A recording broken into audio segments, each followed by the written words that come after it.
Hi friends, இன்றைக்கி பார்த்திங்கன்னா அடுப்பு இல்லாமல் ஒரு துளி எண்ணெய் கூட சேர்க்காமல் நம்ம சூப்பராக ஹெல்த்தியாக ஒரு ஸ்நாக்ஸ் பார்க்கலாம். குழந்தைங்க வீட்டில் இருந்தாவே ஏதோ ஒரு ஸ்நாக்ஸ் செஞ்சு தர சொல்லி நமக்கு அடம் பிடிச்சிட்டு இருப்பாங்க. கொஞ்சம் நம்மளும் ஹெல்த்தியாக செஞ்சு கொடுக்கலாம். வாங்க வீடியோக்குள்ளே போகலாம். இப்போ பார்த்திங்கன்னா நான் சர்க்கரை சேர்த்துருக்கேன். சர்க்கரையை பொடி பண்ணி எடுத்துக்கலாம்.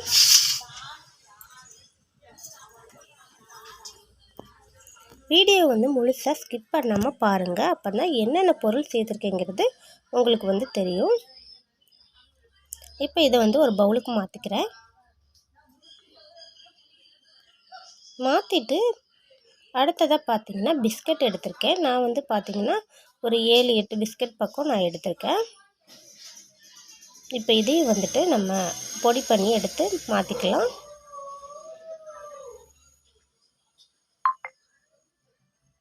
அடுத்ததாக பார்த்திங்கன்னா பொட்டுக்கடலை சேர்த்துக்கிறேன்.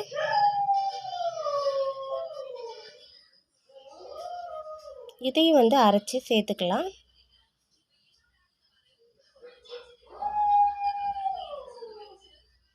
பொட்டுக்கடலை சேர்த்து இதையும் அரைச்சாச்சு. அடுத்ததை நான் தேங்காய் சின்ன மூடி அரை மூடி தேங்காய் எடுத்து அதையும் நான் கொரப்பாக அரைச்சிக்கிறேன். பாருங்கள், அரைச்சி எடுத்துட்டேன். இதை இப்போ ஒரு பவுலுக்கு மாற்றிக்கலாம்.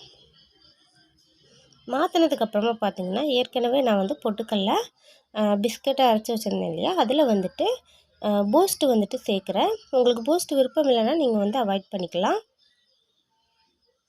அடுத்ததாக தேங்காய் சேர்த்துருக்கேன். சர்க்கரை உங்களுக்கு தேவையான அளவு நீங்கள் எடுத்து சேர்த்துக்கோங்க. நான் சர்க்கரை சேர்த்துட்டேன். அப்புறமா இதில் 1 டீஸ்பூன் நெய் சேர்த்துருக்கேன். நெய் சேர்த்துட்டு தண்ணி லைட்டாக இந்த மாதிரி தெளித்து ஒரு புட்டு பதத்துக்கு நம்ம எடுத்துக்கலாம். பாருங்கள், இப்போ இதை உருண்டைகளாக நான் பிடிக்கிறேன். பிடிச்சு நீங்கள் தேங்காய் நம்ம ஏற்கனவே அரைச்சி வச்சுருந்தது மீதம் இருந்துச்சுன்னா அதில் இந்த மாதிரி நீங்கள் இது பண்ணி எடுத்துக்கோங்க. அப்படி இல்லைன்னா நீங்கள் சர்க்கரையில் கூட மிக்ஸ் பண்ணி நீங்கள் எடுத்துக்கலாம். பார்க்குறதுக்கு கொஞ்சம் அழகாக இருக்கும். குழந்தைங்களும் கொஞ்சம் விரும்பி சாப்பிடுவாங்க. ஹெல்த்தியாகவும் ஒரு டிஷ் செஞ்ச மாதிரி இருக்கும். இது சட்டுன்னு செஞ்சிடலாங்க. ஓகே ஃப்ரெண்ட்ஸ், இந்த வீடியோ பிடிச்சிருந்தா ப்ளீஸ் லைக் பண்ணுங்கள், ஷேர் பண்ணுங்கள், கமெண்ட் பண்ணுங்கள். மறக்காமல் சப்ஸ்கிரைப் பண்ணிக்கோங்க சேனலை. அடுத்த ஒரு வீடியோவில் அடுத்த ஒரு ரெசிபியில் சந்திக்கலாம். பாய்.